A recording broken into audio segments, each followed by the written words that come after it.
Hmm.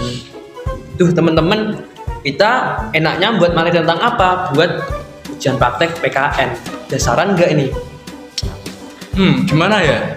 Aku sih udah kepikiran sih buat buat presentasi itu. Gimana kalau kita membuat materi tentang yang bullying itu loh?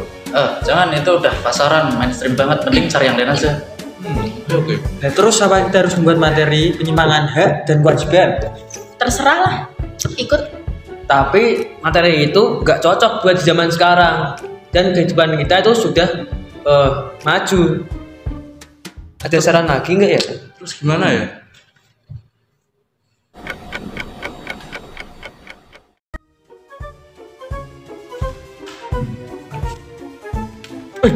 Apa ini? Apa ini? Apa itulah? Itu apa? Apaan tuh? Apaan tuh? Wah, Apaan tuh? Selamat.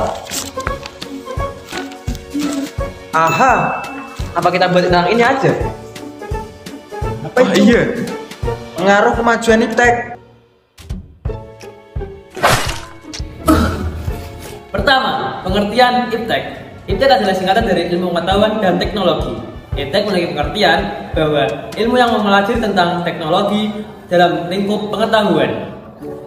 Pengetahuan teknologi berjalan secara beriringan untuk membangun suatu kemajuan dalam perkembangan zaman dan global. Arus globalisasi. Globalisasi merupakan suatu proses pertukaran informasi, pertukaran budaya, hingga pemikiran yang dilakukan dalam lingkup internasional. Globalisasi sangat berpengaruh bagi kehidupan manusia dalam ilmu pengetahuan dan teknologi, transportasi, komunikasi, hingga ekonomi. 2. Munculnya penemuan dan teori baru tanpa disadari. Banyak penemuan baru berupa alat yang dapat mempermudah kehidupan manusia. Hal inilah yang membuat iptek semakin berkembang. Misalnya penemuan baru berupa alat-alat yang dapat menambah gudang teknologi yang ada di suatu negara. 3. Gaya hidup instan. Contohnya, orang zaman sekarang tidak lagi membutuhkan tenaga untuk berpindah ke tempat lebih tinggi, tetapi menggunakan lift agar lebih cepat. 4. Kebijakan pemerintah. Pemerintah umumnya akan mengeluarkan kebijakan seperti perbaikan sarana dan prasarana pendidikan hingga meningkatnya kualitas SDM yang baik. 5. Sumber daya manusia yang berkualitas. Dengan adanya sumber daya manusia yang sangat berkualitas, maka ilmu pengetahuan dan teknologi dapat berkembang dengan lebih baik. Nah, itulah beberapa faktor yang menyebabkan perkembangan iptek begitu cepat di Indonesia. Dampak positif kemajuan iptek di bidang politik. Kemajuan iptek menjadikan nilai-nilai seperti keterbukaan, kebebasan, dan demokrasi berpengaruh kuat terhadap pikiran maupun kemauan bangsa Indonesia.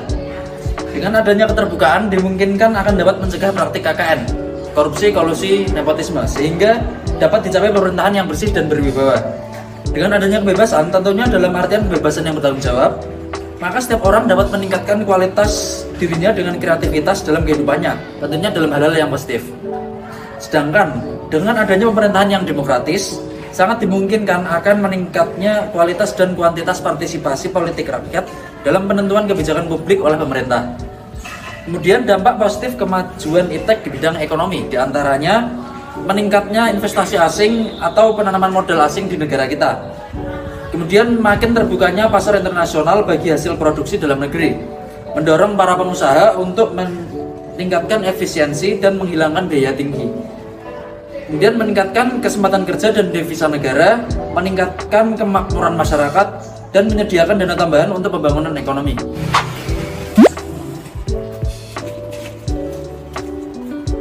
Yang keempat, yaitu dampak perubahan positif dalam bidang pendidikan.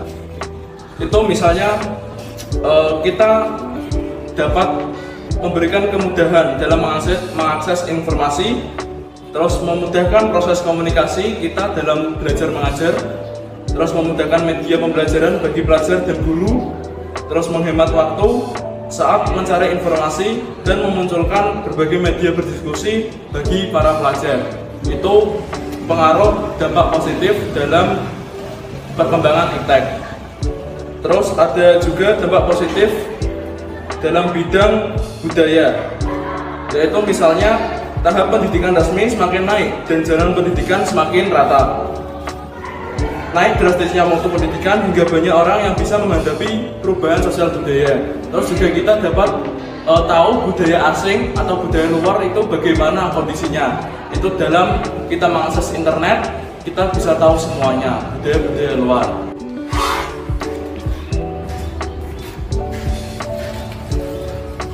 Kemudian yang kelima yaitu dampak negatif dari kemajuan iptek di bidang politik. Yang pertama yaitu munculnya paham liberalisme sehingga masyarakat Indonesia berpaling dari ideologi Pancasila. Kemudian yang kedua yaitu munculnya gerakan radikalisme dan terorisme. Kemudian yang ketiga yaitu terganggunya stabilitas sosial. Yang keempat yaitu penyalahgunaan arti kebebasan dan demokratis sehingga masyarakat Indonesia bersikap anarkis. Kemudian yang kedua yaitu dampak negatif dari kemajuan iptek di bidang ekonomi. Yang pertama yaitu penggunaan barang impor yang berlebihan karena adanya perdagangan bebas yang tidak terbatas. Kemudian yang kedua yaitu kesenjangan sosial oleh pelaku ekonomi. Kemudian yang ketiga yaitu usaha-usaha lokal atau usaha tradisional dari Indonesia akan kalah dengan perusahaan asing. Kemudian yang keempat yaitu cepat atau lambat perusahaan Indonesia akan kalah dengan perusahaan asing. Kemudian yang kelima yaitu koperasi akan sulit berkembang. Dan yang keenam, dampak negatif iptek dalam bidang pendidikan. Dan yang pertama, siswa terlalu sering menggunakan ponsel dan dapat menyebabkan masalah kesehatan. Dan yang kedua, selanjutnya dampak iptek dalam bidang kebudayaan. Yang pertama, munculnya gaya hidup konsumtif, yaitu yang sering membeli barang-barang yang tidak penting di online. Yang kedua, munculnya sifat hedonisme. Hedonisme yaitu suatu sifat seseorang yang suka berfoya-foya dan menghamburkan uang untuk kebutuhan yang tidak penting dan diposting di sosial media. Sekian dari saya, terima kasih. Selanjutnya adalah contoh kasus berita pengaruh perkembangan iptek.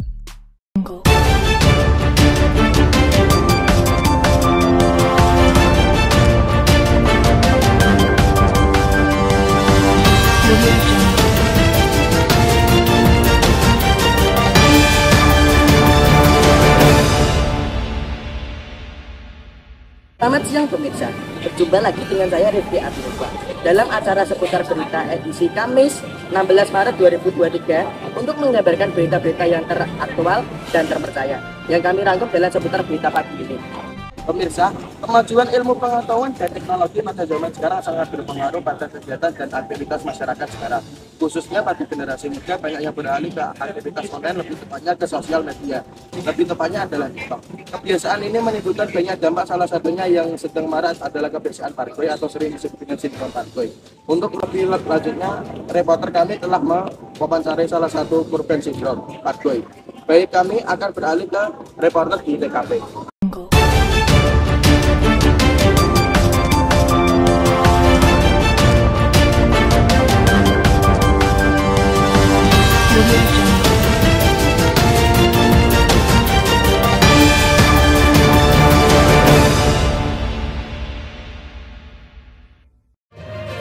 Ini reporter Rajar mengabarkan dari tempat kejadian perkara. Ini ada salah satu korban terkena sindrom parkoy. Untuk lebih lanjutnya kita akan wawancarai untuk korban parkoy sindrom parkoy tersebut.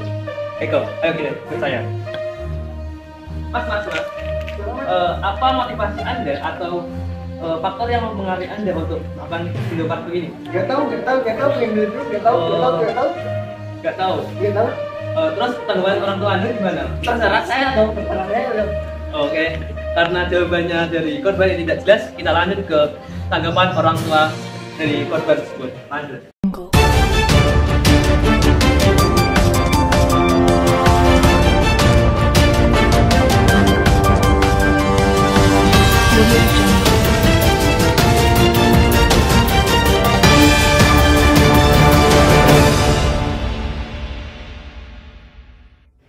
Oke, pemirsa, kita kembali bersama saya, Taufik Rajar, reporter terkini.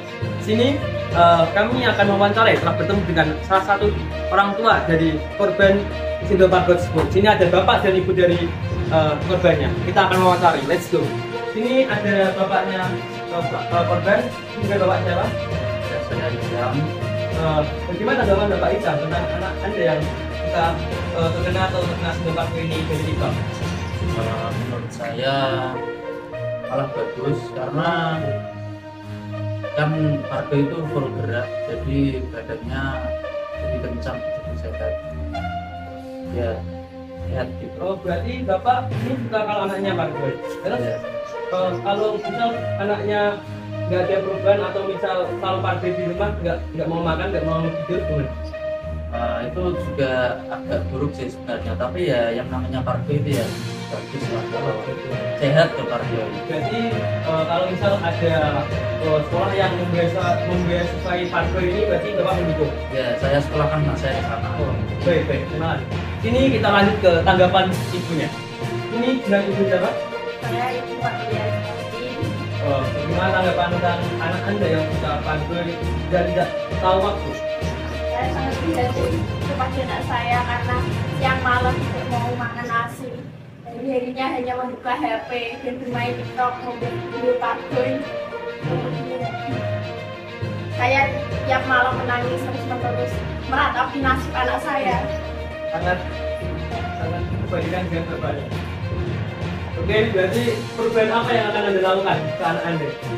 Ini saya kalau sudah tua ya akan memasukkan dia ke pesantren. Oke, baik, kita ada satu dari bagaimana untuk menanggulangi cara sindrom Pargo. Untuk terima kasih untuk Bapak dan Ibu. Untuk anaknya nanti bisa dibimbing yang lebih baik ya. Ya. Oke, cukup sekian. Kita akan lanjut ke wawancara untuk tetangga dari korban tersebut. Apakah dia dengan tanggapan pro atau kontra? Let's go.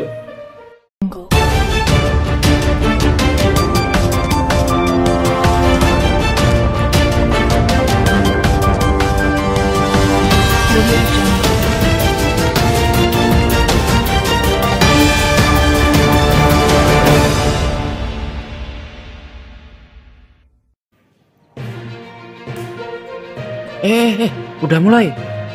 Oke. Maaf. Oke, untuk selanjutnya kita akan wawancara tetangganya. Oke Mas, sini Mas. Bentar. Maaf mengganggu waktunya. Sini saya dari reporter untuk TV terkenal. Ini saya akan wawancari Anda tentang bagaimana tanggapan Anda tentang tetangga Anda yang kena sindrom Pargo dari TikTok. Gimana ya? Ya menurut saya itu biasa saja. Ya karena namanya juga anak kecil, dia belum tahu apa-apa, masih ngomong kayak gitu.